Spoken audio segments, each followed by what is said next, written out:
Alright, now we are on to the legendary neutral cards. The first one being Skycapp'n Kragg, a 7 mana 4/6 pirate with charge, and it costs 1 less for each friendly pirate. What do you think, Nick?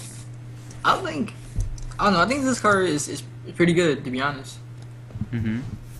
You know, I'm not too familiar with like the pirate like archetype, but in general, this is a pretty good card. If you can keep like 2-3 pirates though, this card is pretty efficient. Okay, so yeah, if you have a board of 3 pirates, that's basically like best case scenario. Beyond that, the game's already over. Like, you have a decent board of 3 pirates. This guy costs 4 mana. That's pretty strong. 2 pirates is realistic, I would think. And then this guy's a 5 mana 4/6 with charge. I think that's pretty strong. Yeah, I think charge makes this card like viable. Mm-hmm. I mean more than no, I mix it like above like average to me. I think I'll give it like a B. It's actually like pretty good, pretty good. I think its stats are strong. Like a 4/6, that's pretty good. That's +1/+1 off being a Doom Guard. Oh yeah, and the stats too. The stats are really good. So yeah, I think it's a pretty good card. And if there are any more pirates introduced that are like viable, like the thing now is that all the pirates are small, pretty much. Rather than counting Greenskin, I guess. Which I don't remember his stats exactly. But I think if like a bigger pirate's released, or maybe some really little pirates that can swarm the board, I think it'll be really good. So any pirate synergy pretty much will make this guy really strong. So we just need a little more, and then he'll be good. Yeah, I think pirates like with this card is gonna actually be like a deck to like compete with. Like if you can see, so pirates have like warrior like synergy already, so you get value from for having like weapons. So I think in warrior and like rogue, so like pirate, rogue, and warrior, I think are gonna be like actual decks, like control like mid range decks. Someone was playing Pirate Paladin earlier. Oh yeah, Paladin too. Mm-hmm. So yeah, and ooh, the dream is get some free Dread Corsairs out. Reduce this guy, like you have a weapon, play 2 free Dread Corsairs, play this guy for 5 after like a turn 4 Death Spite. That's pretty good. This card or was a Sword True of Silver. Justice. Sword of Justice? It becomes the Doom Guard. That's true, but then you have to run Sword of Justice. Hey, I actually played this one. It was pretty good.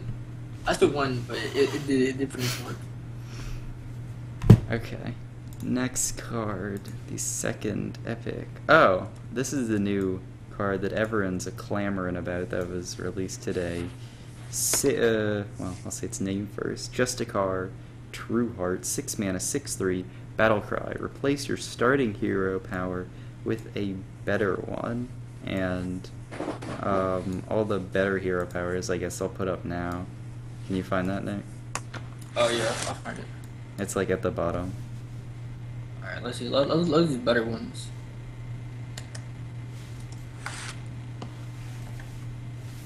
Summon a Heal for 4, cripple 2/2. Summon a totem of your choice. Draw a card, gain 4 armor. Gain 2 armor and 2 attack this turn. Deal 3 damage to the enemy hero. Deal 2 damage. Summon 2 1/1s. This is pretty good. Okay, so first thing to consider, when I saw this card, the first thing I thought was that as long as he's on the board, he gives you that hero power. But his effect is a battle cry, so you play him and your hero power just straight up gets upgraded for the rest of the game. So that's my first thought. That seems really good. Second, we can just like go down the hero powers and talk about how strong they are. The first one, heal for 4. I think that's straight up just strong. Like, I don't think you can argue that it's not strong. What do you think? It's downright twice as good as the priest hero power. Yep.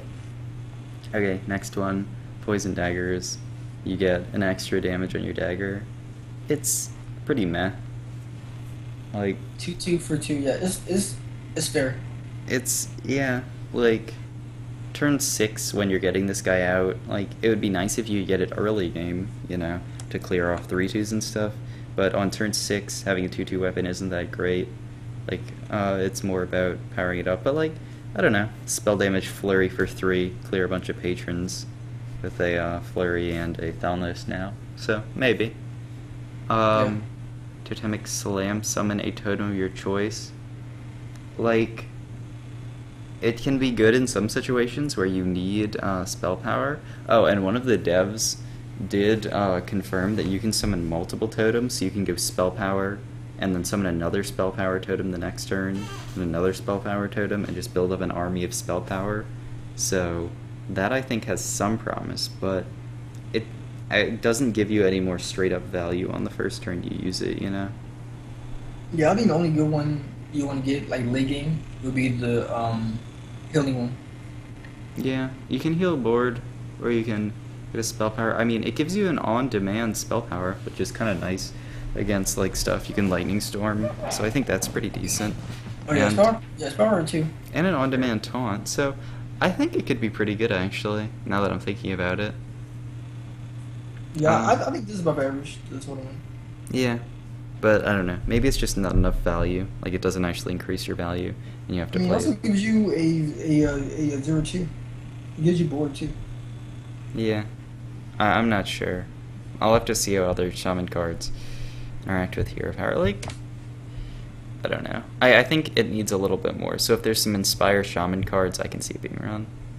Um, the next one, soul tap, draw a card. I think it might be the worst out of all of them because it actually doesn't give you anything else. It just takes away a downside, which really isn't even that much of a downside. You know? Yeah. Due to, I mean, 2 mana draw card. Like, it's good, but like in Handlock, you want to take the damage to get to Moltens, and you don't care that much about taking the damage. And in like Zoo, it's nice, but you care about board completely. So like taking a few points of damage from hero power isn't that bad. I think late game is like where, yeah. Like, so say this probably be like a turn, post like turn 6 like her Yeah. power. Hmm. I think drawing cards like later in game isn't as efficient as like earlier Hmm. because by that point like card advantage is like less like relevant. The game's already like decided like based on like Like, I could take it in a different direction and say that health isn't as relevant in a lot of ways.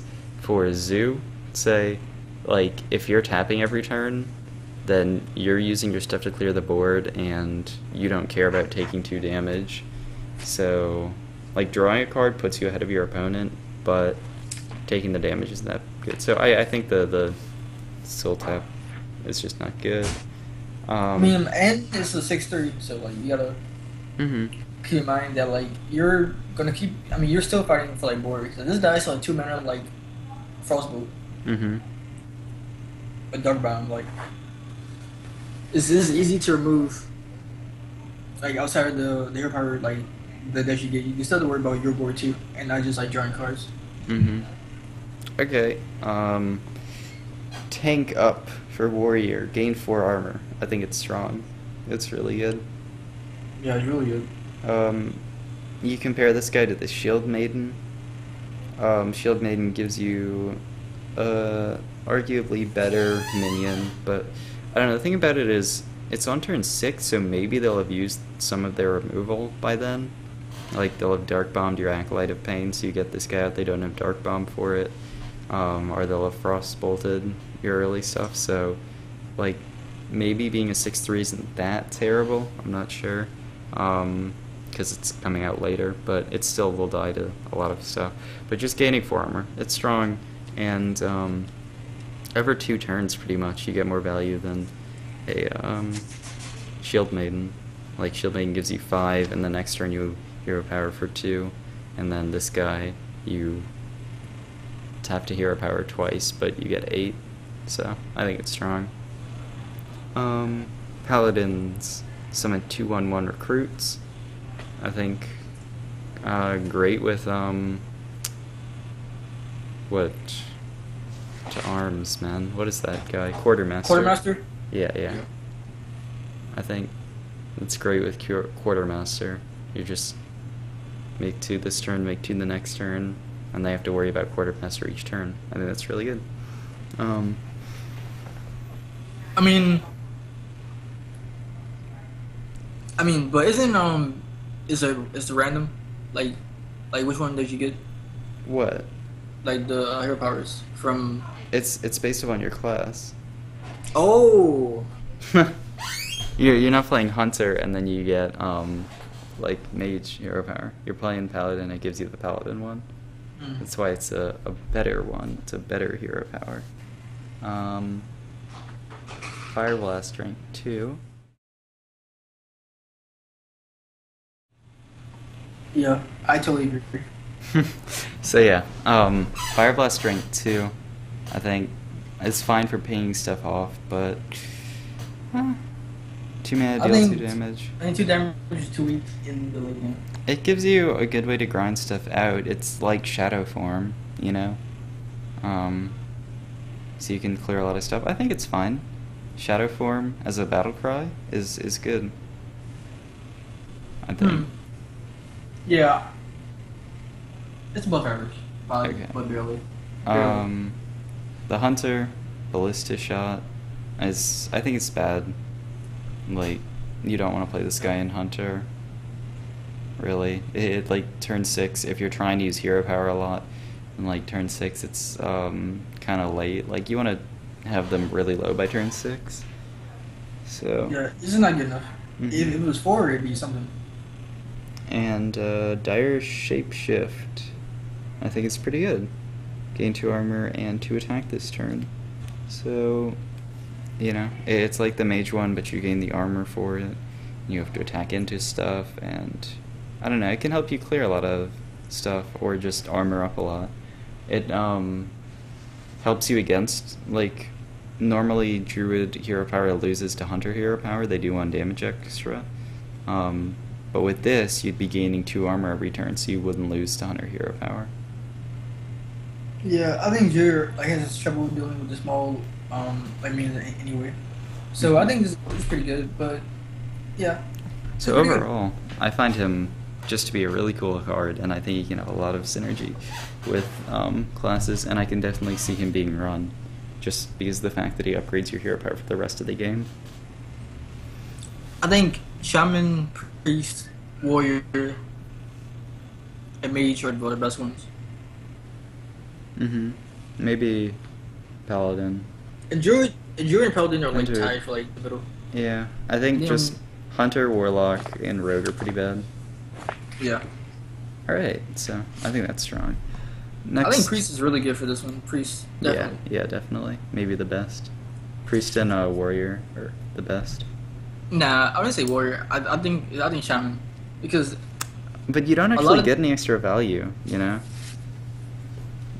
Like, you could be summoning that totem already. But I do see how, like, having it on demand can be really strong. I mean, that 1 spell damage or that 1 taunt can, like, change the game. Because that taunt can be taking a Dr. Broom hit. I mean, or that spell damage can change difference in a lightning storm between clearing the patrons or losing the entire game. Yeah, you're right. Okay, so the last new neutral legendary card is Nexus-Champion Saraad. 5 mana, 4/5, Inspire, add a random spell to your hand. What do you think, Nick? I think that's really good. Yeah? Yeah. I mean, you just get a free spell to your hand for using 2 mana.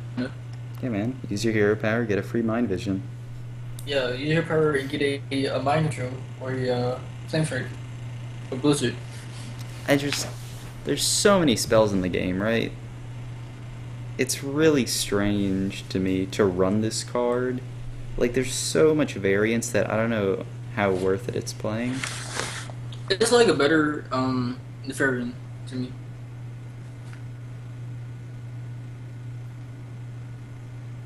Um. Okay. I can see it. Well, Conversion is 9 mana, and so that's just if you use the hero power twice. But you get to play it like earlier. yeah. So, Okay. I think it's better than the Fairy. All right. I think when you say it like that, I think it might be fine. And a 5 mana 4/5 is not even like bad. It's not bad. Mm-hmm. Whew. Okay.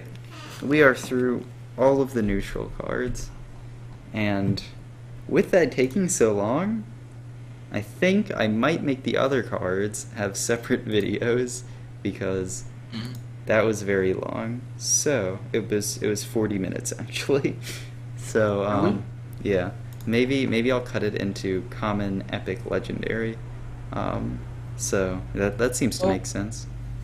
You can cut it into like neutral. I mean, you can cut it into class. Yeah, but I don't want to have a 40-minute video.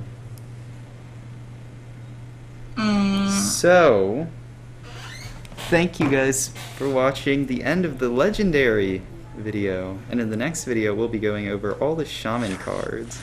Or maybe if Warrior cards are released before we get to recording the next one.